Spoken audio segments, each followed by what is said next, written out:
नमस्कार, मी चंद्रशिला गायकवाड. तुम्हाला बरंच कन्फ्युजन असेल की तुम्हाला जे शेड्यूल देण्यात आलं आहे त्यात दरवेळी चेंजेस होतात. ऍक्च्युली युनिव्हर्सिटीमध्ये 15% अटेंडन्स कर्मचाऱ्यांसाठी असल्यामुळे आम्हाला इथे रोटेशननेच यावं लागतं. त्यामुळे हे वारंवार तुमच्या शेड्यूल तुम्हाला जे देण्यात आलेलं आहे त्यात वारंवार चेंजेस होण्याचं हेच कारण आहे.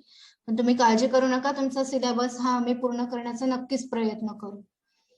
आज आशुतोष निर्भवणे सरांचं लेक्चर होतं, ते जे सॅटर्डेला माझं लेक्चर होऊ शकलं नाही because of some technical issues, ते मी आज कंटिन्यू करते. Environmental science and ecology, that is S27011 semester 1 मधला युनिट 2.1 आपला क्रेडिट 1 कंप्लीट केला आहे आपण.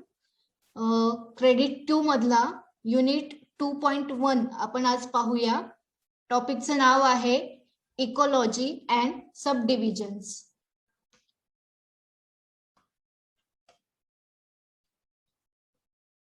ह्या पूर्ण सेशन मध्ये आपण ज्या सब टॉपिक्सचा आपण अभ्यास करणार आहोत ते साधारणतः अशी असणार आहे. सर्वात पहिले इकोलॉजी म्हणजे काय आहे आणि त्याच्या सब डिव्हिजन्स कुठल्या कुठल्या आहे त्या सगळ्या आपण डिटेलमध्ये पाहणार आहोत.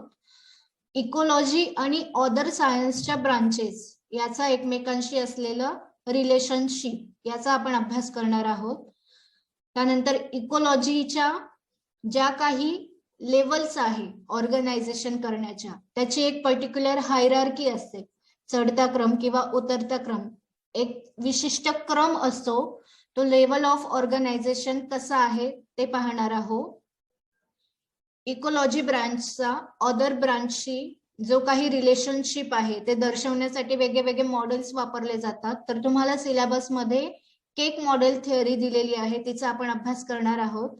आणि सगळ्यात शेवटी पॉप्युलेशन इकोलॉजी म्हणजे काय, त्याचे कॅरेक्टरिस्टिक, त्याचे सबटाइप्स हे आपण पाहणार आहोत. चला तर मग इकोलॉजी या सब टॉपिकने आपण सुरुवात करूया.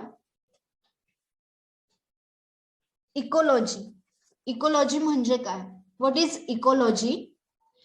Ecology is a branch of science including human science, population, community, ecosystem and biosphere. Ecology is the study of organism, the environment and how the organisms interact with each other and their environment. हे बघा, कुठलाही सजीव हा एकटा जीवन जगू शकत नाही. तो रासायनिक संरचना, तापमान, आर्द्रता, दाब यांसारखे आपल्या भोवताली जेवढे घटक आहेत ह्या सर्वांवर सजीव हा अवलंबून असतो.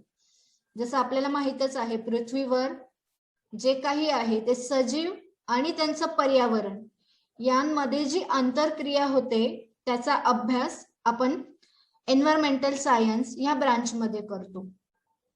मग आता ही परस्पर जी आंतरक्रिया होते ती विविध मार्गांनी कशी होते याचा अभ्यास म्हणजेच परिस्थितिकी, ज्याला आपण इकोलॉजी म्हणतो. इकोलॉजी याला मराठीमध्ये परिस्थितिकी असे म्हणतात. इकोलॉजी हा शब्द ओइकोस आणि लोगोस या दोन शब्दांपासून बनला आहे. ओइकोस म्हणजे निवासस्थान, जिथे आपण राहतो, आणि लॉगस म्हणजे स्टडी, अभ्यास करणं. ह्या दोन ग्रीक शब्दांपासून इकोलॉजी हा शब्द बनला आहे. शब्दशः आपण जर त्याची डेफिनेशन पाहिली, परिस्थितिकी म्हणजे इकोलॉजी म्हणजे काय, तर सजीवांचा त्यांच्या मूळ निवासस्थानी केलेला अभ्यास म्हणजे इकोलॉजी होय.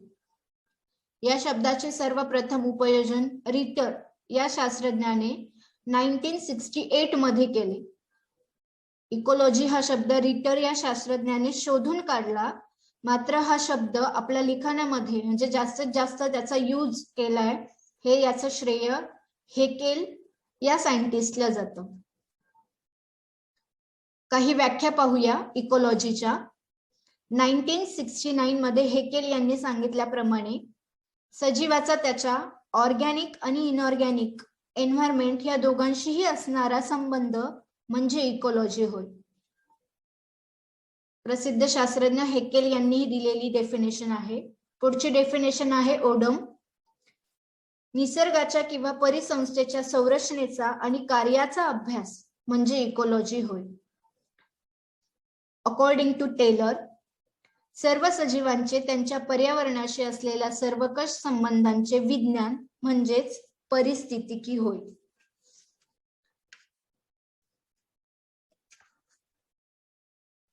पारंपरिक पद्धतीने इकोलॉजी विज्ञानाचे वनस्पती आणि प्राणी असे दोन विभाजन केले जाते. म्हणजे आपण म्हणतो की प्लांट इकोलॉजी, ॲनिमल इकोलॉजी, साधारणतः हे दोनच पार्ट आहे इकोलॉजीचे.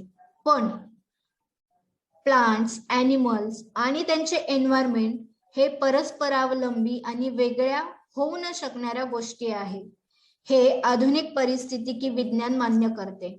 म्हणूनच त्याचे पुढील शाखांमध्ये विभाजन केलेले आहे. यात पहिला आहे ऑटिकोलॉजी, दुसरा आहे सिनेकोलॉजी आणि तिसरा आहे हॅबिटॅट. आता हे डिटेलमध्ये आपण पाहूया. इकोलॉजीचे हे सब पार्ट आहे. त्यातला पहिला आहे autecology. Autecology is a sub field of ecology concerned with the individual organism or a species in relation to its environment. म्हणजे पर्टिक्युलर एका विशिष्ट प्रजातीचा किंवा त्या प्रजातीच्या एखाद्या विशिष्ट सदस्याचा, ज्याला आपण इंडिव्हिज्युअल म्हणतो, एखाद्या प्रजातीचा किंवा त्याच्या विशिष्ट सदस्याचा पर्यावरण संबंधित असणाऱ्या संबंधांचा अभ्यास म्हणजे ऑटिकोलॉजी होय. ऑटिकोलॉजी primarily deals with the individual organism, species with a biotic and abiotic components of an ecosystem or environment. For instance, it aims to measure factors such as a nutrient availability, light and humidity in relation to the organism in a particular environment. उदाहरणार्थ, वाघाचा परिस्थितिकीय अभ्यास, पॅन्थेरा tigris ही जी काही वाघाची species आहे त्याचा एन्व्हायरमेंटशी काय संबंध आहे तो अभ्यास करणे हे ऑटिकोलॉजी मध्ये येतं. एखाद्या प्रजातीच्या विशिष्ट स्थानावरील जीव त्याचा अभ्यास करणे, उदाहरणार्थ सुंदरबन मध्ये असणाऱ्या वाघांच्या जीवसंख्येचा अभ्यास करणे, म्हणजे एका विशिष्ट सदस्याचा अभ्यास या ऑटिकोलॉजी मध्ये केला जातो. पुढे आहे सिनेकोलॉजी. जसं आपण ऑटिकोलॉजी मध्ये पाहिलं एकच सदस्याचा अभ्यास केला जातो, तसं सिनेकोलॉजी मध्ये विशिष्ट जीवन समुदायाचा अभ्यास केला जातो. उदाहरण द्यायचं म्हटलं तर चिल्का सरोवर आहे. ह्या चिल्का सरोवराचा इकोलॉजिकल स्टडी किंवा मागच्या लेक्चर मध्ये आपण पाहिलंय क्लायमेट चेंज, ह्या सगळ्यांचा अभ्यास म्हणजे सिनेकोलॉजी. Synecology, it is the study of group of organisms, mainly species or the communities in relation to their environment. आता ऑटिकोलॉजी आणि सिनेकोलॉजी यामध्ये फरक काय आहे असं जर प्रश्न विचारला परीक्षेमध्ये तर तुम्हाला त्याचं उत्तर देता यावं म्हणून त्याचे काही पॉइंट्स मी तुम्हाला सांगते. ऑटिकोलॉजी म्हणजे स्वपरिस्थितिकी. It is a study of individual organism or individual species. आणि सिनेकोलॉजी पाहिलं तर it is a study of group of organism or many species. Autecology also called as a population ecology, whereas synecology is known as a community ecology. Auticology is comparatively simple, experimental and inductive. याच्या विरुद्ध जर पाहिलं तर सिनेकोलॉजीचा study करणं हे complex task आहे आणि ती थोडी फिलॉसॉफिकल पण असते. Autecology can be accommodated in a laboratory setup. जे आपण याचा लॅबोरेटरी सेटअप करून सुद्धा अभ्यास करू शकतो. उदाहरणार्थ एखाद्या वनस्पतीचं तुम्ही लीफ तोडून आणलं, लॅबमध्ये तुम्ही त्याचा स्टडी करू शकता. पण सिनेकोलॉजी मध्ये तसं करता येत नाही, कारण त्यात होल कम्युनिटी इन्व्हॉल्व असते. तुम्हाला जर फॉरेस्टची इकोसिस्टम स्टडी करायची तर ती तुम्हाला पूर्णच्या पूर्ण लॅब मध्ये आणता येणार नाही. तुम्हाला ती स्टडी करण्यासाठी फील्डवरच जावं लागतं. ऑटिकोलॉजीचे अजून जर एक्झाम्पल पाहिजे तर study of zebra population in relation to its environment. आणि सिनेकोलॉजीचे एक्झाम्पल घ्यायचे तर study of entire grassland ecosystem including all the species.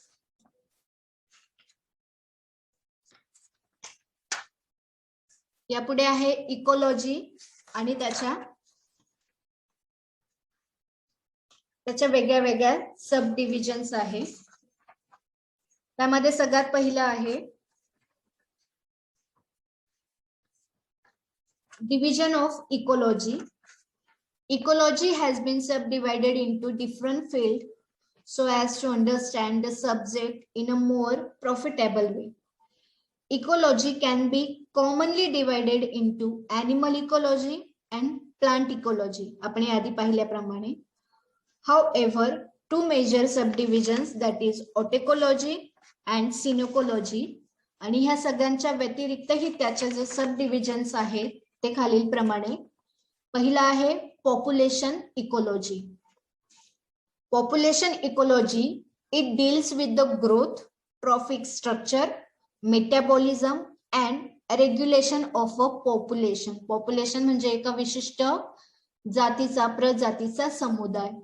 ह्या विशिष्ट प्रजातीच्या समुदायाची ग्रोथ, त्याचे ट्रॉफिक स्ट्रक्चर, त्यांच्यात घडणाऱ्या वेगळ्या वेगळ्या मेटाबॉलिझम्स, त्यांचे रेग्युलेशन्स, या सगळ्यांचा अभ्यास करणं म्हणजे पॉप्युलेशन इकोलॉजी होय. एकट्या सजीवाचा यात अभ्यास होत नाही. होल ऑर्गॅनिझम, होल कम्युनिटी यामध्ये स्टडी केली जाते. पुढचं सब डिव्हिजन आहे community ecology. It deals with the ecology of a different population in the same habitat and same environmental condition. एकाच हॅबिटॅट मध्ये, एकाच एन्व्हायरमेंटच्या कंडिशन मध्ये वेगवेगळ्या पॉप्युलेशन्सचा स्टडी करणे म्हणजे कम्युनिटी इकोलॉजी होय. एकाच पॉप्युलेशनचा स्टडी केला तर पॉप्युलेशन इकोलॉजी होय.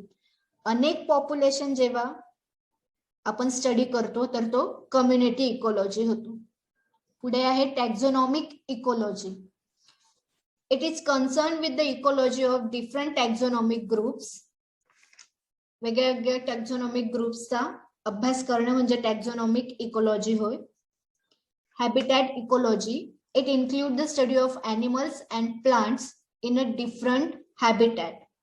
According to habitat, it can be further divided into freshwater ecology, marine ecology, terrestrial ecology, forest ecology and desert ecology. प्राणी किंवा वनस्पती हे कुठे आढळतात, त्यांच्या त्या रिजनवर आढळण्याच्या कंडिशन नुसार त्यांची हॅबिटॅट ठरते. काही पाण्यात राहतात, काही हवेत असतात, काही जंगलात राहतात, काही जमिनीवर राहतात. त्यानुसार त्यांच्या राहण्याच्या परिस्थितीचा या इकोलॉजीच्या सब डिव्हिजन मध्ये अभ्यास केला जातो. पुढे आहे human ecology. It deals with the effect of human activities on environment and vice वर्सा. सजीवाचा किंवा ह्युमन बीइंगचा एन्व्हायरमेंटवर होणारा इम्पॅक्ट किंवा एन्व्हायरमेंटचा सजीवांवर किंवा ह्युमन बीइंग्सवर होणारा परिणाम याचा अभ्यास आपण ह्युमन इकोलॉजी मध्ये करतो. पुढे आहे applied ecology. It deals with the application of ecological concepts to human needs including wildlife management, biological control, forestry and conservation of a natural resources. बऱ्याचशा सब डिव्हिजन्स दिलेले आहे जसे की chemical ecology, physiological ecology, gynaecology, ecogeography, pedology, ethology. ह्या सगळ्यांच्या definitions तुमच्या E book मध्ये दिलेल्या आहे. त्या डिटेल्स मध्ये तुम्ही वाचू शकता.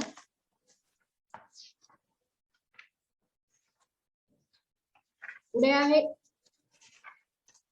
Relationship between the ecology and other branches of science.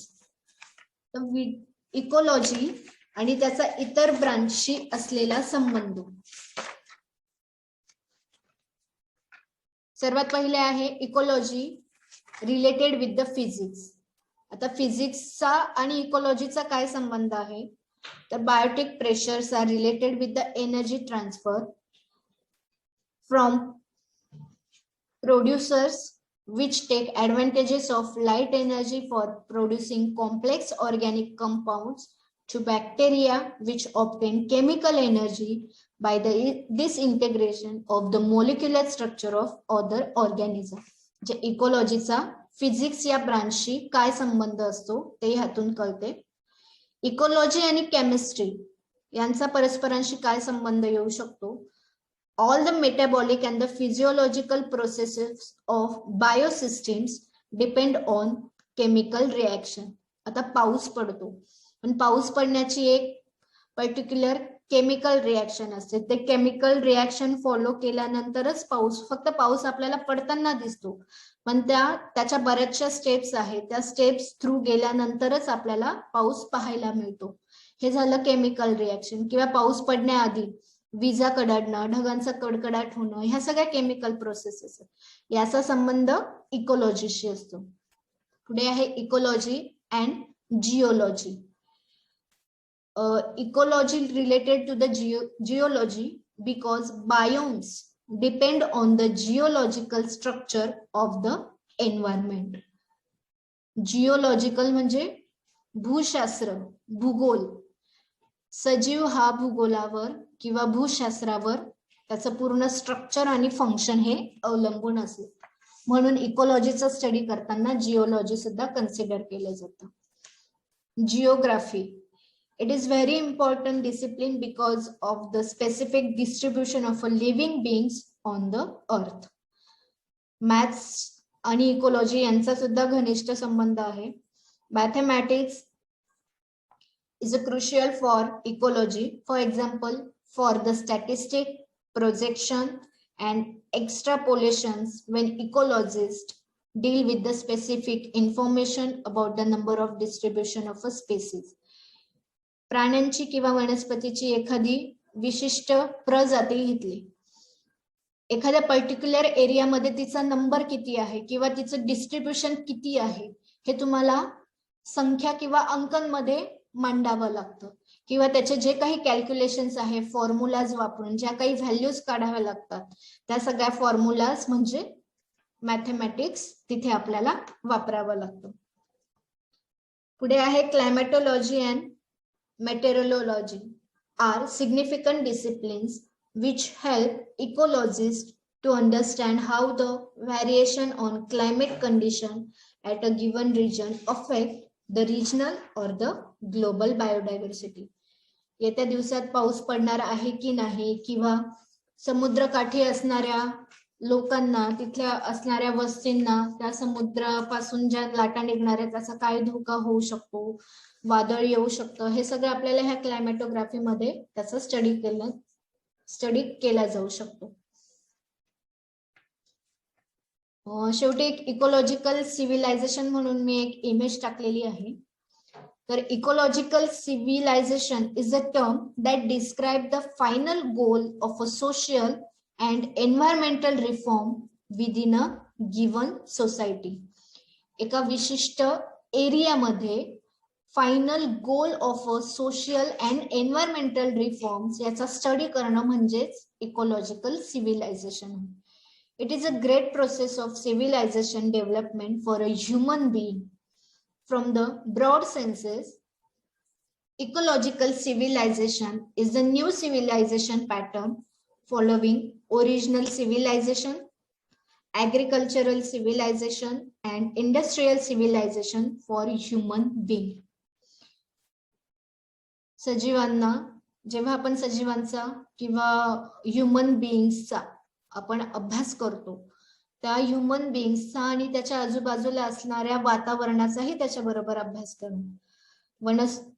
मनुष्याची संस्कृती ही तर आपण अभ्यासतो, पण तो मनुष्य कोणत्या प्रकारची शेती करतो, त्यात कुठल्या कुठल्या मेथड्स वापरतो, त्याने कोणत्या कोणत्या इंडस्ट्रीज तयार केलाय, त्यातून काय उत्पन्न मिळतंय, त्या इंडस्ट्रीमुळे एन्व्हायरमेंटवर काय इफेक्ट होतोय, किंवा त्या इंडस्ट्रीच्या येण्यामुळे तिथली रुरल लाईफ कशी डेव्हलप होत गेली, तिथल्या लोकांना कसा रोजगार मिळत गेला, ह्या डेव्हलपमेंटच्या दृष्टीने सगळा जर विचार केला तर तो इकोलॉजिकल सिव्हिलायझेशन मध्ये येतो.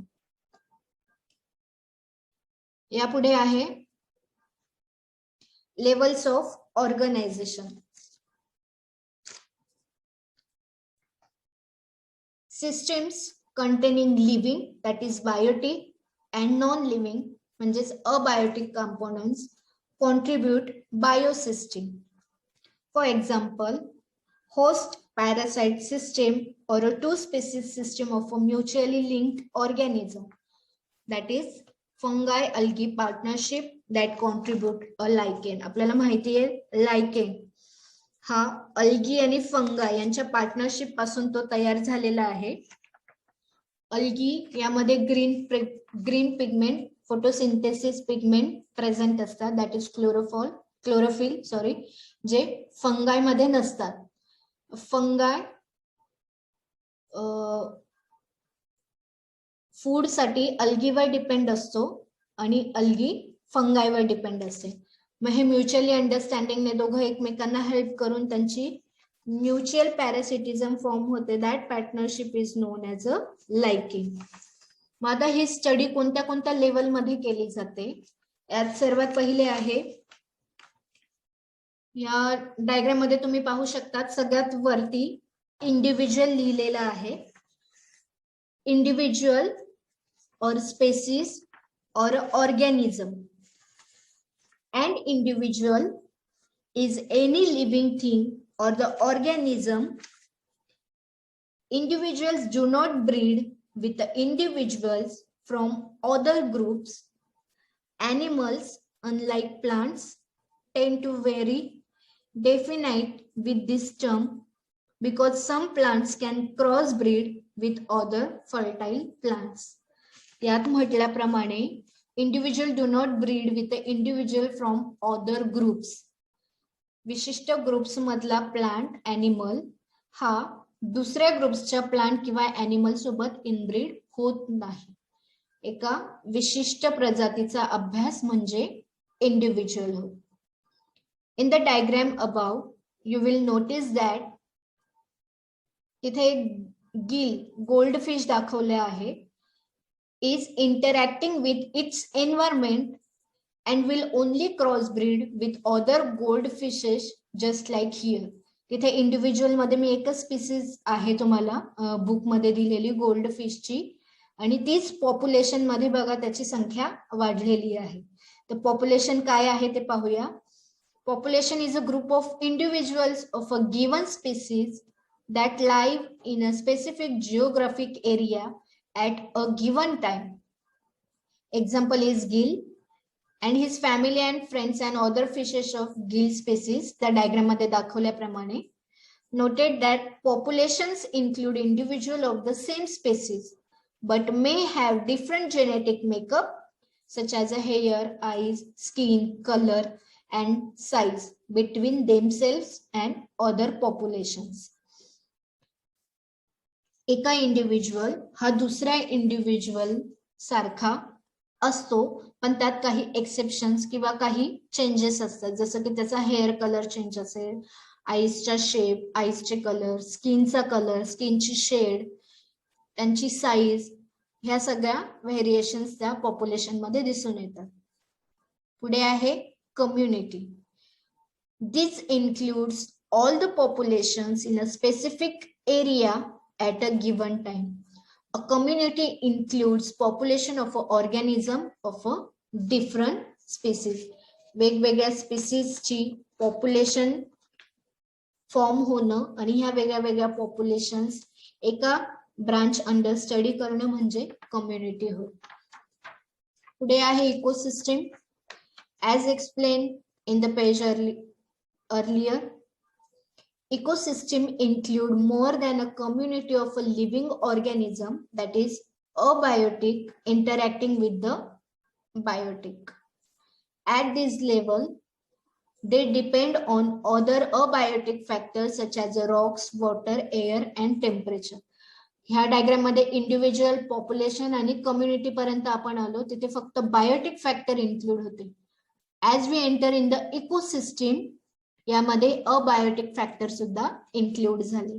हे अबायोटिक फॅक्टर आता गोल्डफिश घेतलं तर पाणी किंवा समुद्राखाली असणारे वेगळे वेगळे रॉक्स आहे, ह्या सगळ्यांचा इकोसिस्टम मध्ये स्टडी केला जातो.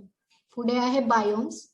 Biomes in a simple term is a set of ecosystem sharing similar characteristics with their abiotic factors adapted to their environment.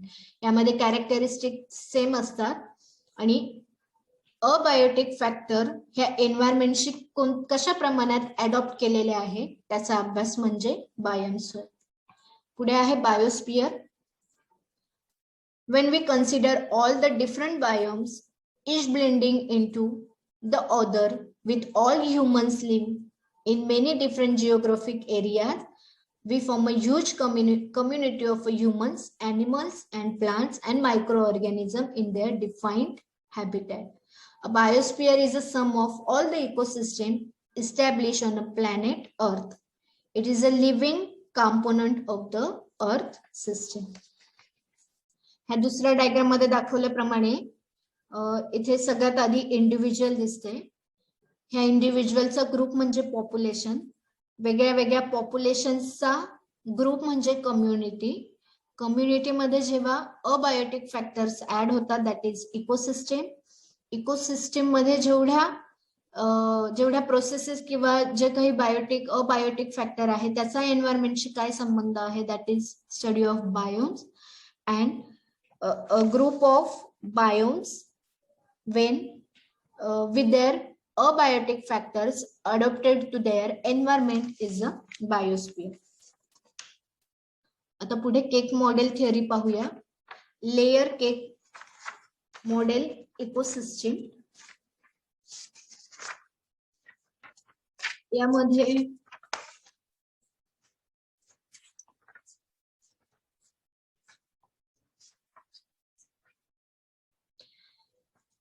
Cake model theory जी आहे ती इन शॉर्ट इकोलॉजीचा स्कोप काय आहे ते समजण्यासाठी ही केक मॉडेल थिअरी आहे. तुम्हाला ह्या मॉडेलमध्ये दिसत असेल केक कट केलेला आहे. काही व्हर्टिकल लेयर्स मध्ये केला आणि काही हॉरिझॉन्टल लेयर्स मध्ये केला. तर हॉरिझॉन्टल लेयर्स जे आहे मी इथे दाखवण्याचा प्रयत्न करते. ह्या हॉरिझॉन्टल पीसेसच्या पुढे काही वेगळी नावं दिली आहेत आणि जी व्हर्टिकल सेक्शन मध्ये कट केलेली आहे त्या पीसेसच्या पुढे वेगळी वेगळी नावं दिली आहेत. हे हॉरिझॉन्टल कट आणि व्हर्टिकल कट काय आहे ते पाहूया. ह्या केक मॉडेलमध्ये हॉरिझॉन्टल ज्या दाखवल्या आहेत त्या बेसिक डिव्हिजन्स आहेत आणि व्हर्टिकल ज्या दाखवल्या आहेत त्या टॅक्झॉनॉमिक डिव्हिजन्स दाखवल्या आहेत. या मॉडेलमध्ये दाखवल्याप्रमाणे इकोलॉजी आणि बायोलॉजीच्या इतर ब्रांचेस मध्ये काय रिलेशन आहे ते समजण्यासाठी केक मॉडेलचा अभ्यास केला जातो. या मॉडेलमध्ये दाखवल्याप्रमाणे जसं केकला स्मॉल पीसेस मध्ये आपण कट करतो त्याच पद्धतीने या डायग्राम मध्ये दाखवलेल्या केकला दोन प्रकारे कट करण्यात आले आहे. पहिली विभागणी आहे. पहिला कट जो आहे हॉरिझॉन्टल म्हणजे आडव्या ज्या लाईन्स दिसत आहे ह्या सगळ्या बेसिक डिव्हिजन लेयर्स आहे. यामध्ये मॉर्फोलॉजी आहे, फिजिओलॉजी आहे, जेनेटिक्स आहे आणि इथे इकोलॉजी सुद्धा तुम्हाला दिसते. म्हणजे इकोलॉजी हा सुद्धा एक बेसिक डिव्हिजनच आहे. तर हॉरिझॉन्टल लाईन्स मध्ये एवढे सगळे डिव्हिजन्स आहेत. आता दुसरी विभागणी जी आहे व्हर्टिकली आहे. तर टॅक्झॉनॉमिक डिव्हिजन्स यामध्ये bacteriology, protozoology, mycology, entomology etcetera.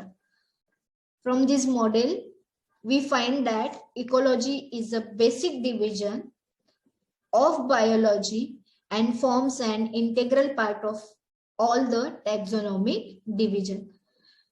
Ecology हा बेसिक डिव्हिजन आहे. बेसिक डिव्हिजनचा पार्ट इकोलॉजी आहे आणि इतर सगळ्या डिव्हिजन्स बरोबर त्याचं काय रिलेशन आहे ते कसे एकमेकांवर अवलंबून आहे किंवा त्यांची एकमेकांमध्ये कशी सांगड आहे ते ह्या मॉडेलमधून दाखवण्याचा प्रयत्न करण्यात आला. आता पुढची टर्म आहे ती पॉप्युलेशन इकोलॉजी. याआधी आपण इकोलॉजी फक्त इकोलॉजी काय ते पाहिलं. आता पुढे आहे population ecology. Population ecology or better we can say autecology is a subfield of ecology that deals with the dynamics of species population and how these populations interact with the environment. It is a study of how the population size of a species change over time and space. The term population ecology is often used interchangeably with population biology or population dynamics. Population ecology लाच population biology किंवा population dynamics असं म्हटलं जातं. या diagram मध्ये दाखवल्याप्रमाणे including environmental influences on population density and distribution, age structure, and variations in the population size. Population ecology मध्ये ह्या सगळ्यांचा अभ्यास केला जातो. आता in human demography, a population is a set of humans in a given area. Population ecology ही वेगळ्या वेगळ्या stream साठी कशी वापरली जाते. जेव्हा आपण ह्युमन्सशी त्याचा संबंध दाखवण्याचा प्रयत्न करतो तेव्हा a set of humans in a given area is known as a human demography. ज्याला आपण लोकसंख्या म्हणू शकतो. एका पर्टिक्युलर गिवन एरिया मध्ये किती प्रमाणात माणसं आढळतात, that is human demography. In genetics, a population is a group of inbreeding individual of the same species which is isolated from a other groups. Genetics मध्ये पॉप्युलेशन ही टर्म आपण कशी वापरू शकतो तर क्रोमोझोमचा सेट असतो, त्या क्रोमोझोमच्या सेट्सचा एका पर्टिक्युलर स्पेसिस मध्ये अभ्यास करणे म्हणजेच पॉप्युलेशन जेनेटिक्स होय. In population ecology, a population is a group of individual of the same species inhabiting the same area. Group of individual of a same species inhabiting the same area. आता population ecology relative to other ecology discipline. आता ह्या इकोलॉजीचा other discipline सोबत काय relation आहे ते पाहूया. Population ecology is a subfield of ecology that deals with the dynamic of species population and how this population interact with the environment, such as a birth and death rate and by immigration. एका area मध्ये आढळणाऱ्या population मध्ये काही जन्मदर आणि मृत्यूदर यामुळे तिथे जी पॉप्युलेशन आहे ती कमी जास्त प्रमाणात होते किंवा काही प्रमाणात मायग्रेशन झालं, ॲनिमल एका ठिकाणावरून दुसऱ्या रिजनवर गेले तेव्हाही त्यांची संख्या कमी होते किंवा मायग्रेशन झालेले एका रिजन मध्ये ऍड झाल्यामुळे तिथली पॉप्युलेशन वाढते. ह्या सगळ्यांचा अभ्यास पॉप्युलेशन इकोलॉजी मध्ये केला जातो. आता population ecology relative to other ecological disciplines, let's have a look. Population ecology is a branch of ecology that study the structure and dynamic of a population. आता याचा पहिला संबंध पाहूया फिजिओलॉजीशी. Physiology study individual characteristic and individual processes. Physiology म्हणजे त्याचा external, त्या इंडिव्हिज्युअलचे कॅरेक्टरिस्टिक आणि त्याच्या इंडिव्हिज्युअल प्रोसेसेस या फिजिओलॉजी मध्ये स्टडी केल्या जातात. These are used as a basis for prediction of processes at the population level. पुढे आहे community ecology. Community ecology studies the structure and dynamics of animals and plant communities. Population ecology provides modeling tools that can be used for predicting community structure and dynamics. पुढे आहे population genetics. It studies gene frequencies and microevolution in the population. एका विशिष्ट population मध्ये जीन्सचा अभ्यास करणं म्हणजे population genetics. Selective advantages depends on the success of organism in their survival, reproduction and competition. पुढे आहे system ecology. It is relatively new ecological disciplines which studies interaction of human population with environment. Human population आणि environment यांचे एकमेकांशी काय interconnection आहे, that study known as a system ecology. One of the major concepts are optimization of ecosystem, exploitation and sustainable ecosystem management. आणि शेवटचा आहे landscape ecology. It is also relatively new area in the ecology. It studies regional large scale ecosystem with the aid of computer based geographic information system, that is GIS. Large स्केलच्या ज्या काही ecosystem आहे त्या सगळ्या इकोसिस्टमचा GIS software वापरून जो काही अभ्यास केला जातो दॅट इज लँडस्केप इकोलॉजी. आता यापुढे पाहूया स्पीसीज डिस्ट्रीब्युशन.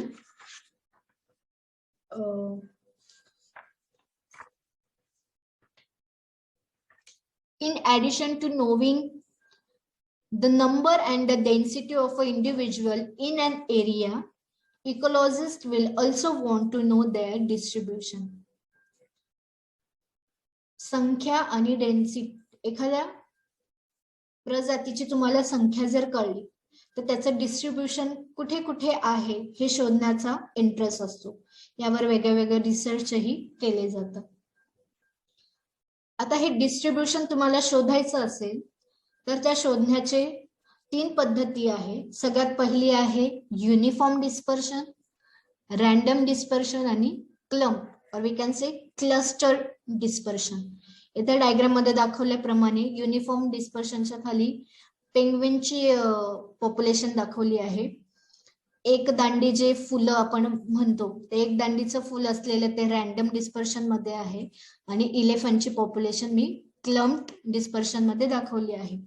आता ते डिटेल मध्ये पाहूया. सगळ्यात आधी आहे ते clumped uniform dispersion. In uniform dispersion individual of a population, diagram मध्ये दाखवल्याप्रमाणे uniform dispersion. In uniform dispersion individuals of a population are spaced more or less evenly. One example of uniform dispersions come from the plant and the animals. The animal like a penguin maintain a defined territory. आता penguin हे विशिष्ट प्रदेशातच आपल्याला बघायला मिळतात, म्हणजे त्यांनी त्यांची define territory maintain केली म्हणून युनिफॉर्म डिस्पर्शन आहे. आता पेंग्विन आपल्याकडे पाहायला मिळत नाही किंवा आपल्या इकडच्या ज्या काही प्राणी किंवा वनस्पतींच्या प्रजाती आहेत त्या आपल्याला अंटार्क्टिका किंवा आर्टिक रिजन मध्ये पाहायला मिळत नाही, म्हणजे ज्याने त्याने रिझर्व करून ठेवलेले आहे काही त्यांचे प्रदेश. त्याचा अभ्यास करणे म्हणजे युनिफॉर्म डिस्पर्शन होय. पुढे आहे रॅन्डम डिस्पर्शन किंवा यादृच्छिक डिस्पर्शन.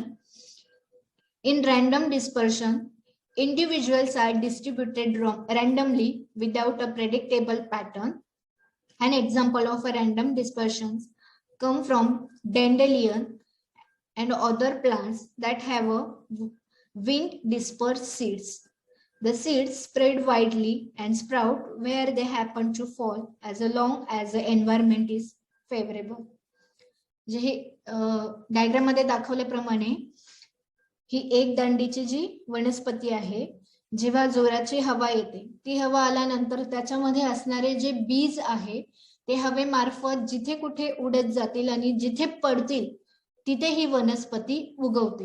म्हणजे याचं ठराविक लोकेशन नाहीये की ती एवढ्या एवढ्याच एरियामध्ये बघायला मिळेल किंवा एवढ्या एवढ्या एरियाज मध्ये ती आढळून येईल. हवेने तिच्या बिया जिथपर्यंत पोहोचवल्या जातील त्या बिया जेव्हा जमिनीत पडतील तिथे ही एक दांडी आपल्याला बघायला मिळते. That is random dispersion.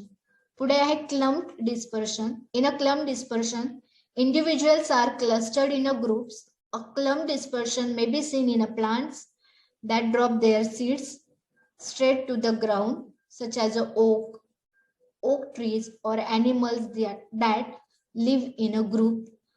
Schools of fish or herds of elephants. Clump dispersions also happen in habitat that are patchy, with only some patches suitable to live in. आता एखादं झाड घ्या, इथे जसं ओकचं दिलेलं आहे.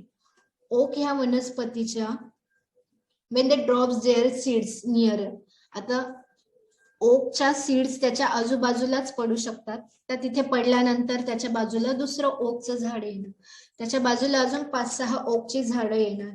हे सगळं एकच ठराविक जागेपुरतं मर्यादित आहे.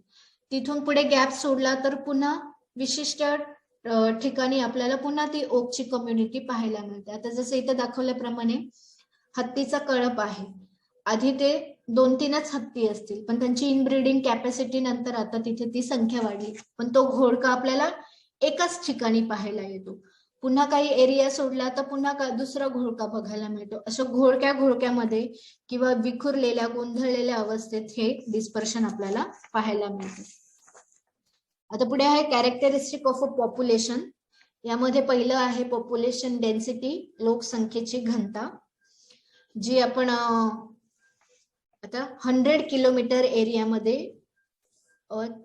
40 वाघ बघायला मिळाली. म्हणजे तुम्ही पर्टिक्युलर नंबर देताय, विशिष्ट संख्या तुम्ही तिथे नोंदवताय, ही झाली लोकसंख्या.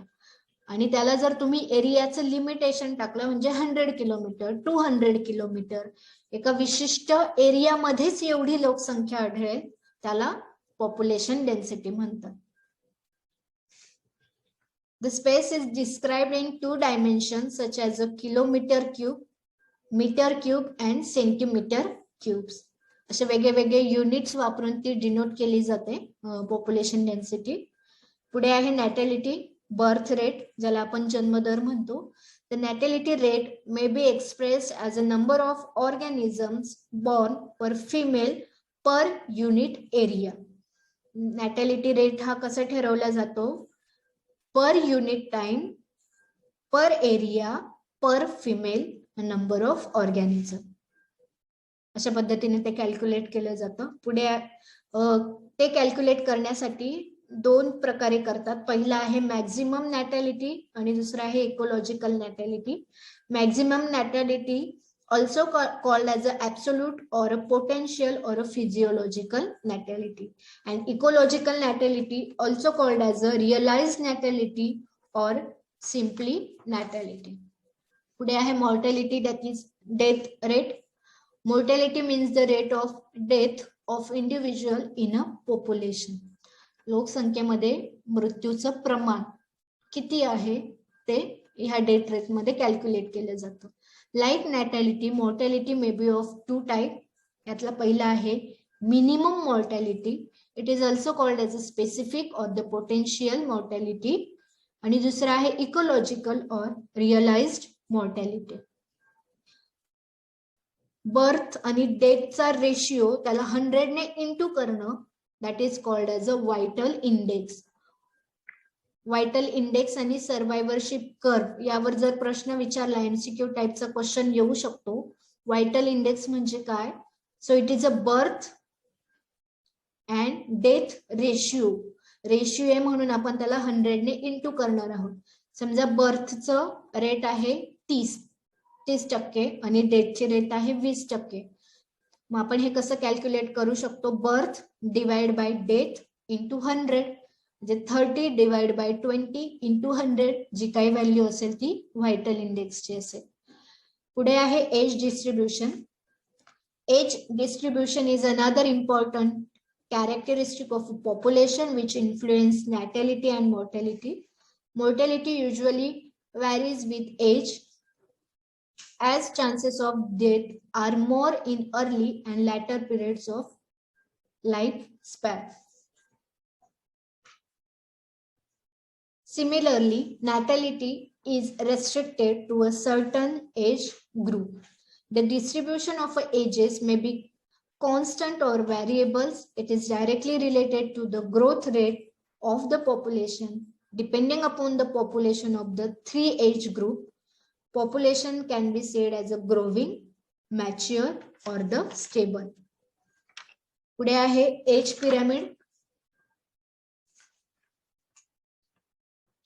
Age pyramid is a model in which the number or the proportions of an individual in a various age groups at any given time are geometrically presented. इथे तुम्हाला तो जिओमेट्रिकली म्हणजे डायग्राम थ्रू तुम्हाला ते प्रेझेंट करायचं आहे. पिरॅमिड म्हटलं तर आपल्या समोर ट्रायंगल येतो. हा एज पिरॅमिड हा एक असा मॉडेल आहे, यामध्ये age pyramid is a model in which the number or the proportions of an individual in a various age groups at any given time. इंडिव्हिज्युअलचा प्रोपोर्शन व्हेरियस एज ग्रुप मध्ये आणि given time मध्ये जर तुम्हाला दर्शवायचं असेल जिओमेट्रिकल फॉर्म मध्ये, that is age pyramid. The age pyramid indicates whether the population is expanding or stable or decreasing, and accordingly 3 hypothetical age pyramids have been suggested. एकतर हे एज पिरॅमिडची पॉप्युलेशन यामध्ये वाढत जाते किंवा कॉन्स्टंट राहते किंवा कमी प्रमाणात होत जाते. यावरून ह्या एज पिरॅमिडचे 3 टाइप दिलेले आहे. पहिला आहे pyramid with a broad base, म्हणजे याचा जो मेन बेस आहे तो ब्रॉड आहे. हा ब्रॉड बेस इंडिकेट करतो दिस pyramid shows a high percentage of a young individual and an exponential growth of population due to high birth rate. For example, yeast, houseflies, paramecium, etc. यामध्ये birth रेटचं प्रमाण जास्त असल्यामुळे जो base आहे, एक ट्रायंगलचा shape तुम्ही डोळ्यासमोर घ्या, त्याचा जो बेस आहे तो थिक असेल आणि त्यानंतर त्याची संख्या हळूहळू हळूहळू कमी होते. पुढचं आहे बेल शेप पिरॅमिड. बेलचा शेप समोर लक्षात घ्या. This type of age pyramid shown a stationary or a stable population, means यामध्ये स्टेशनरी किंवा स्टेबल पॉप्युलेशन मुवमेंट असते. More or less equal number of young and middle age, जे जेवढे वाढले तेवढेच प्रमाणात ते कमी पण होतात. पुढे आहे pyramid with a narrow base. This is urn shape pyramid which shows increased number of middle age and old organism as compared to young ones.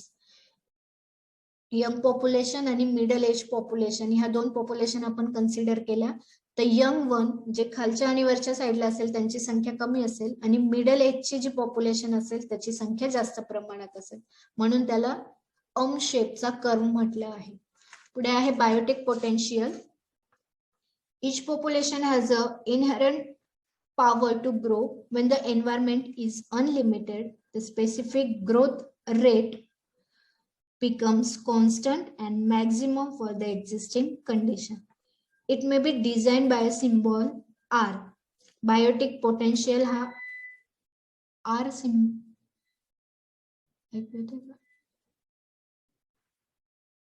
it may be designated by the symbol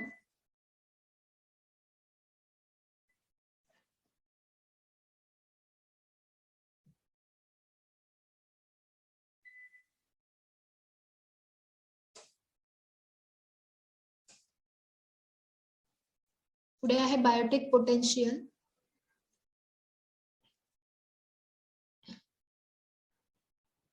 Biotic potential is denoted by the symbol R, which is the exponent in the differential equation for the population growth in an unlimited environment under the specific physical condition. The index R is actually the difference between the instantaneous specific natality rate and the mortality, that is death rate. So it can be expressed as a R is equal to B minus D. B means birth rate and D means death rate. पुढचा आहे population growth. The growth is one of the dynamic feature of the specific population. Population size increase in a characteristic way when the number of individuals of a population is plotted on the x-axis and the time on the the number of individual of a population is plotted on the y-axis and the time on the x-axis. A curve is obtained that known as a population growth. जेव्हा graph पेपरवर आपण x-axis आणि y-axis घेऊ, y-axis वर तुम्ही number of individual of a population put करा आणि x-axis were times per unit area असं तुम्ही नोट डाऊन करा आणि त्या व्हॅल्यूज घेतल्यानंतर जो कर्व तुम्हाला मिळेल सगळ्या व्हॅल्यू टाकल्यानंतर दॅट इज पॉप्युलेशन ग्रोथ. पुढे आहे population fluctuation. The size and the density of a natural population show a changing pattern over a period of time is called as a population fluctuation. There are three types. पहिला आहे non fluctuating, दुसरा आहे cyclic आणि तिसरा आहे non cyclic. यापुढे आहे population पिरॅमिडचे types दिलेले आहे. There are generally three types of population pyramids created by age sex distribution, expensive, constructive and stationary. त्यातला पहिला आहे expensive. Expensive population pyramid show a larger number or a percentage of the population in the younger age group. These types of pyramid are usually found in a population with a very large fertility rates and lower than average life expenditure. जे हे त्रिकोणी आकाराचा आहे, ज्यात प्रत्येक वयोगटाचा आधीच्या पेक्षा लहान बार दर्शविला जातो. म्हणजे या आलेखाचा हा जो बेस असेल तो उच्च जन्मदर दर्शवतो, बर्थ रेट जास्त प्रमाणात दर्शवतो, म्हणजे याचा बेस ब्रॉड असेल, आणि याचा जो टेपिंग टॉप असेल तो प्रदेशाचं आयुष्यमान दर्शवतो. So it is a triangular in shape where in each age group display a bar shorter than the one preceding it, symbolizing that more people die as we progress through the pyramid. A large base indicate a high birth rate and the tapering top of the graph indicate the lesser life expectancy of the region. दूसरा type आहे constructive pyramid with a slight reduction in the younger group of age. It is opposite of expensive pyramid. Life expectancy is higher and living conditions are better indicating a higher number of older citizens. आणि शेवटचा आहे तो stable pyramid.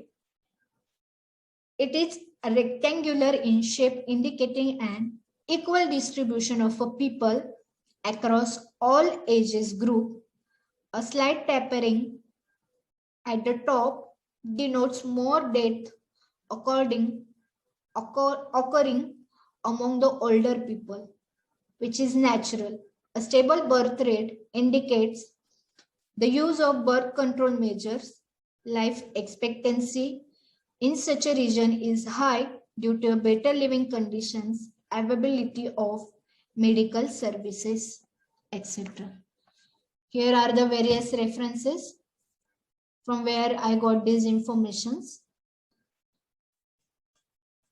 आजच्या lecture मध्ये आपण cover करण्याचा प्रयत्न केला इकोलॉजी म्हणजे काय, इकोलॉजीचे सब डिव्हिजन्स कुठले कुठले आहे, त्याचा इतर ब्रांचेसशी काय संबंध आहे, that is relation of ecology with other sciences, various levels of organization in ecosystem, ecological model मध्ये केक मॉडेल थिअरी पाहिली, पॉप्युलेशन इकोलॉजीचे टाइप्स, पॉप्युलेशन इकोलॉजीचे कॅरेक्टरिस्टिक आणि पॉप्युलेशन इकोलॉजीचे पिरॅमिडचे टाइप, एवढे सगळे आपण पाहिले आहेत.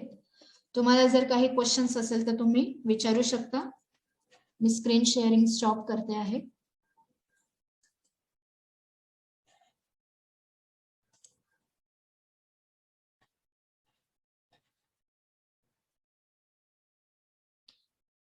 तुम्हाला काही क्वेश्चन्स असतील तुम्ही चॅट बॉक्स मध्ये टाकू शकता.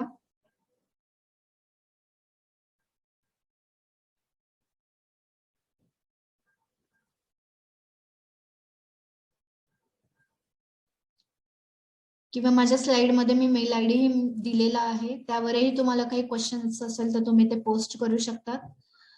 आय होप सो कोणाला काहीच क्वेश्चन नाहीये, म्हणजे लेक्चर समजलंय बऱ्यापैकी. आपण इथे थांबूया. थँक्यू. लेक्चर मी स्टॉप करते.